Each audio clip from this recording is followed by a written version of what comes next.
히브리어로 안녕하세요. 안녕하십니까. 희망찬 새해가 밝아올랐습니다. 주님의 인도하심 따라 예비된 축복의 길을 가실 수 있기를 축복합니다. 본문은 예루살렘이 빈곤과 압제, 애통함과 고통에서 벗어나지 못하고 있을 때 일어난 상황입니다. 이사야를 통한 700년 전의 예언입니다. 그리스도를 통한 회복과 치유를 사실은 선포하는 말씀인 것이죠. 첫 번째 그 내용은 일어나라입니다. 일어나라 말은 원래 히브리어로 쿰이라는 단어를 씁니다. 쿰이. 이제 깨어서 활동하라. 영어 성경에 보니까 bed가 침대잖아요. get out bed, bed로부터 나오라 이런 표현도 있더라고요. 깊은 영적인 수면의 잠을 깨어서 이제 너에게 주어진 달란트, 내게 주어진 사명을 감당하라 라는 뜻으로 일어나라 라고 말씀하고 있습니다. 시편 42편 5절에 보면 또 그런 내용이 나오는데요. 시편 42편 5절 읽어드리겠습니다. 시편 42편 5절. 내 영혼아 네가 어찌하여 낙심하며 어찌하여 내 속에서 불안해하는가. 너는 하나님께 소망을 두라. 그가 나타나 도우시움으로 말미암아 내가 여전히 찬송하리로다. 아멘. 우리가 불안해하고 낙심하고 하는 것은 하나님께 소망을 두지 않았기 때문이니 하나님께 소망을 두면 그가 찬양거리, 찬송거리, 기쁨에 누르라라 이런 기쁨이 일어나게 될 것이다 라고 말해주고 있는 거예요. 또한 이사야 52장, 이사야 지금 오늘 60장인데 52장 1절을 보면요. 52장 1절. 시온이여 깰지어다 깰지어다 네 힘을 낼지어다 거룩한 성 예루살렘이여 네 아름다운 옷을 입을지어다. 이제부터 할례받지 아니한 자와 부정한 자가 다시는 이게로 들어옴이 없을 것입니다. 네가 거룩하게 되고 너를 보호해 주겠다. 그러려면 일어나야 된다. 깨어야 된다. 이랬어요. 그런 얘기하고 있는 겁니다. 마태복음 보면 38년 된 병자가 나오는데요. 38년 된 병자를 주님이 치유하시려고 할 때 그 병자는 달리기를 못했어요. 왜냐하면 38년 동안 거의 안전병의 상태로 있다 보니 치유가 잘 안 되고 있죠. 그래서 뭐 전설에 하면 1년에 한 번씩 물이 동한다. 그러니까 오늘날 말하면 강원도 산골짜기 선녀탕이 있는데 선녀가 한번 내려와서 목욕하면 그게 누구든지 먼저 내려가면 몸이 깨끗하게 되고 건강을 회복한다. 그런 게 유대인들에게 있었어요. 그게 신령 못인데 그런데 그 못에 이제 38년 병자가 앉아있다가 주님이시라 너 왜 이러고 있느냐? 그러니까 제가 물이 동할 때 천사들이 와서 내려와서 이따가 한 곳에 먼저 들어가면 났는데 제가 한 번도 빨리 가지 못해가지고 이렇게 있습니다. 뭐 네가 원하는 게 뭐냐? 일어나고 걷고 싶습니다. 그래? 그거 걱정하냐? 내가 주님인데 일어나라 하니까 그 자리를 일어났어요. 38년 된 병자가 툴툴 들고 일어나고 자기가 그때 자리를 들고 가져갔어요. 주님이 명하실 때 놀라운 일어나는 역사가 있습니다. 우리는 일어나라 주님이 오늘 본문 보세요. 1절 일어나라 라고 먼저 주님이 명령하고 있는 거예요. 선포하고 있는 거예요. 일어나라 하는 이 말씀을 받으면 일어날 줄로 믿습니다. 우리 삶의 자리에서 일어나야 돼요. 지금 잘못되는 거에서 돌이켜야 돼요. 그것이 일어나는 겁니다. 침대에 누워있으면 일어나야 돼요. 바닥에 자고 있으면 깨어나야 돼요. 그것이 일어나라는 것이. 우리를 낭만케 하고 시리에 빠지게 하는 환경을 박차고 일어나야 한다는 말씀입니다. 우리의 소망을 주님께 두신다면 소망을 이룰 수 있습니다. 뉴욕의 어떤 사람이 새해 첫날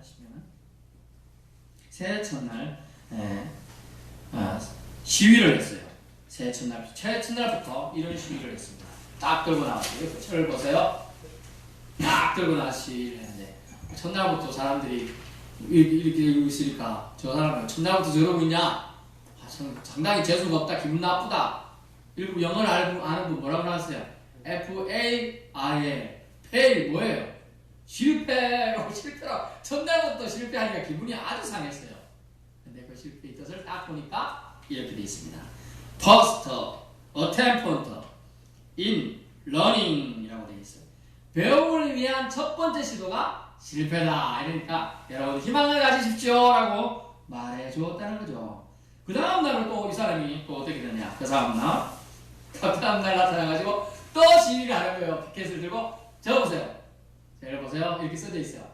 뭐라고 써져 있어요? END 뭐예요? end 끝. 아니 어제는 실패라고 들어놓는데 오늘은 end 끝이다. 당신의 인생 끝이야. 이렇게 막 쓰는 거 수근수근 하니까 딱 걸려가지고 이렇게 써놨어요. 뭐라고 써져 있어요? end를 effort never dies 라고 돼 있죠. 노력은 절대로 끝나지 않는다. effort 발음이 effort로 발음이 안 좋아도 이해하세요. effort never dies. 결코 실패는 노력은 절대로 끝나지 않는다라는 말을 나타냈어요. 저 결국 배워보라는 얘기죠. 일어나라는 얘기를 배워야 된다. 이제 시작해야 된다. 그런 거죠. 아무것도 안 하지 말고 뭘 해보자. 기타 악기, 노래, 성경 읽기. 올해는 맥체인 성경 읽기 하든지 올해 나는 인생에 예수 믿기를 약속인 성경책 한번 읽어보겠다. 이런 결단이 있어야 된다는 거죠.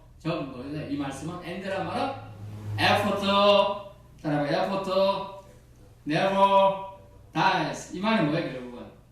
결국 더 노력해야 한다는 거죠. 더 노력해야 한다는 얘기죠. 더 노력해야. 그 다음 날도 끝날 줄 알았는데 그 다음 날까지 이 사람이 또 대모를 했어요. 그 다음 날 어떤 대모를 말씀을 대모했느냐? 그 다음 날 좀 가서 그래서 역시 no라고 했어. no. 와, no라고 하니까 사람들이 뭐 첫날은 실패라고 하더니 그 다음에는 and 끝이다 그러더니 no라고 말했어요. 그런데 그 뜻을 보니까 이렇게 돼 있어요. next opportunity. 뭐라 했 무슨 뜻이에요? 다음 기회라는 뜻이.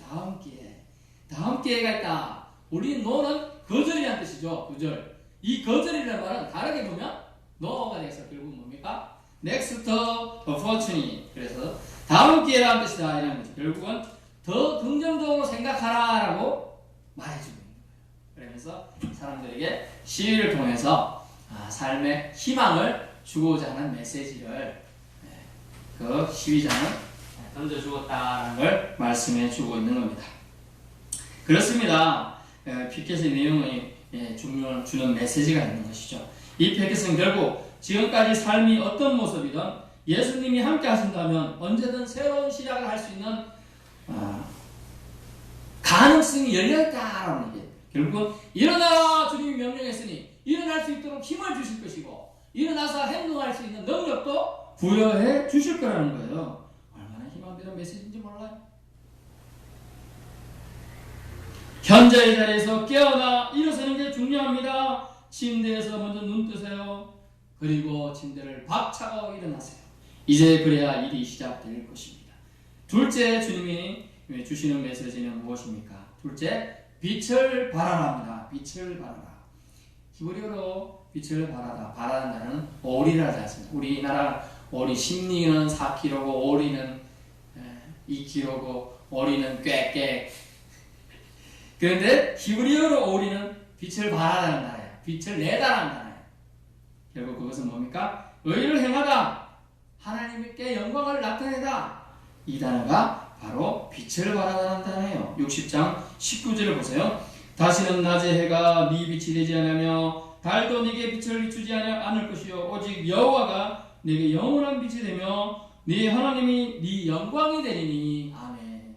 우리 하나님이 빛이 되어 주시기 때문에 걱정하지 말아라 그 얘기예요.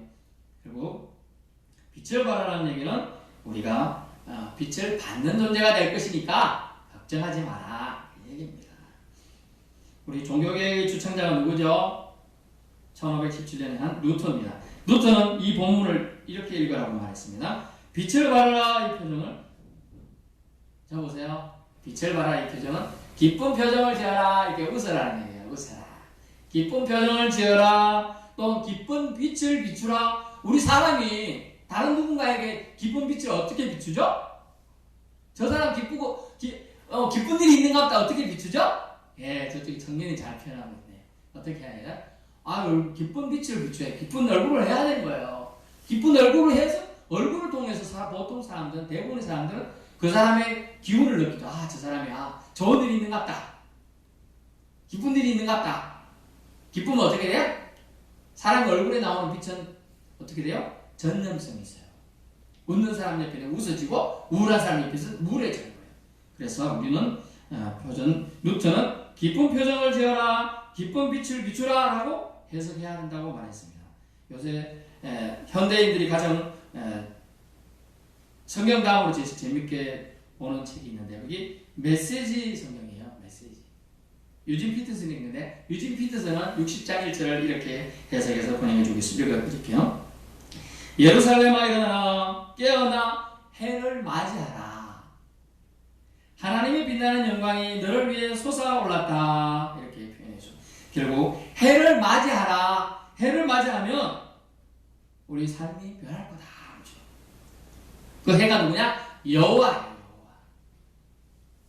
주님입니다. 주님을 맞이하라. 절망과 애통의 날들이 가고 이제 기쁨을 비추는 빛이 비춰온다는 영원의 말씀입니다.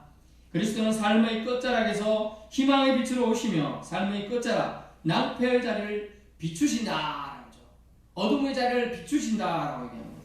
여기서 빛은 어떤 빛입니까? 빛의 출처가 오직 하나님뿐임을 얘기하고 있는 것이요. 빛은 또한 어둠을 이긴다는 얘기입니다. 빛의 대상은 1차적으로 우리 예배드리는 자를 말하고 있는 거예요. 그리고 빛은 아주 중요한 특징이 있는데 반사의 의무가 있어요. 반사. 우리가 거울을 깜깜할 때 거울을 볼 수 있나요? 없어요. 빛이 있어야 없습니다. 결국은 반사할 수 있는 그것은 결국은 하나님의 사랑을 우리가 빛을 받아서 반사하는 역할을 우리가 해야 한다는 걸 말해주고 있습니다. 이를 통해 우리가 빛을 발할 수 있는 근원이 여호와 하나님이므로 가장 든든하며 절대로 빛의 흐름을 잃지 않으시는 분이 우리 위에 임하여 계신다. 어떻게요? 빛을 비추시면서요.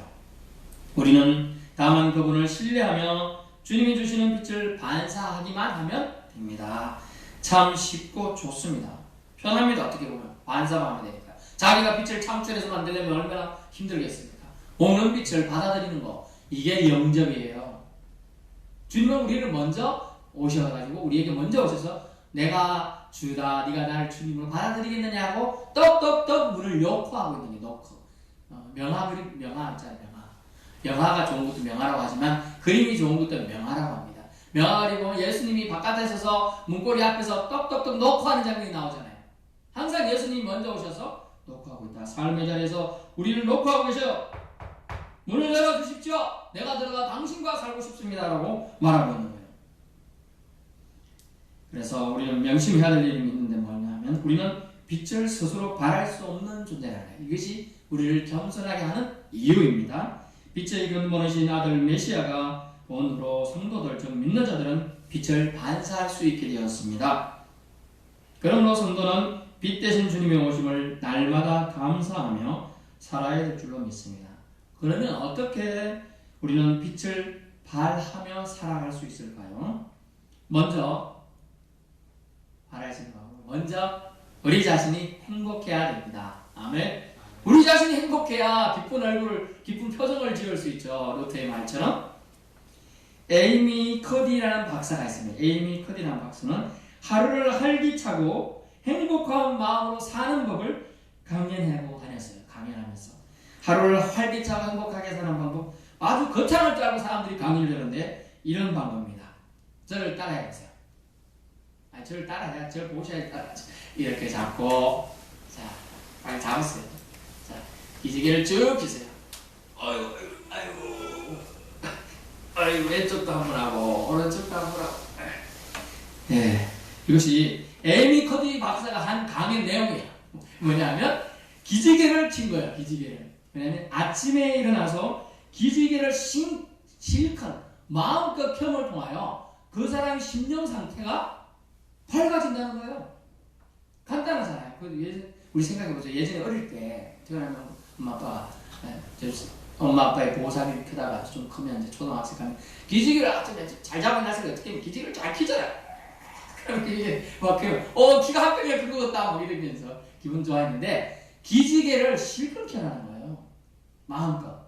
우리는 어느 순간 주눅 들어 있습니다. 심지어 이런 통계가 있어요. 하버드 팀 연구에는 스마트 기기, 즉 핸드폰이죠. 핸드폰이나 요즘에 아이패드 이런 거 있잖아요. 스마트 기기의 크기만큼, 자, 스마트 기기가 예전에 제가 PDA 폰 RW6100을 쓰는데 PDA 폰. 이 정도 크기 쓸 때 저는 이 정도 크기 썼어요. 근데 보통 그때 핸드폰이 어떻게 했느냐? 저를 보셔야 돼. 핸드폰 크기가 그때 이 정도 했어요. 근데 저는 그때 핸드폰을 이런 거 썼습니다. PDA 폰을. 그러니까 마음의 크기가 작아지고 이러고 사람들이 뭐냐고 막. 그걸로 제가 그때 내비게이션 안 나왔을 때 저는 이걸로 내비게이션 쓰고 다녔어요. 앞서가지고 제가 정보기기 좀 빠르거든요. 이런 말씀했어요. 뭐냐면 스마트 기기 크기만큼 자신감의 크기가 달라진다라는 거예요. 그래서 여러분 보세요. 어떤 집에 가면 TV가 막 100인치 막 이런 거 더 큰 거 있잖아요. 엄청 큰 거. 이것도 좀 제법 큰데 55인치네 이거. 근데 그 정도 있으면 어때요? 와, 왠지 뭐 뒤에서 보면 분해지고 큰 마음이 드는 거예요. 작은 거 아니고 그러면 그 이론적이 가능하고 이론이 잘못되냐 안 그래요. 하버드 팀이 최고의 대학에 있는 팀이 연구한 거예요. 그 크기만큼 사람들이 마음도 자신감도 작다는 거예요. 가급적이면 나이가 연세가 들수록 큰 거 보면 좋죠. 왜냐하면 위축되고 자신감이고 자랑할 게 없는데 조그만 거 가지고 그러지 말고 그래서 핸드폰 또 이제 조금 그래서 쓰기도 하지만 아이패드도 크잖아요. 큰 거 보고 준다.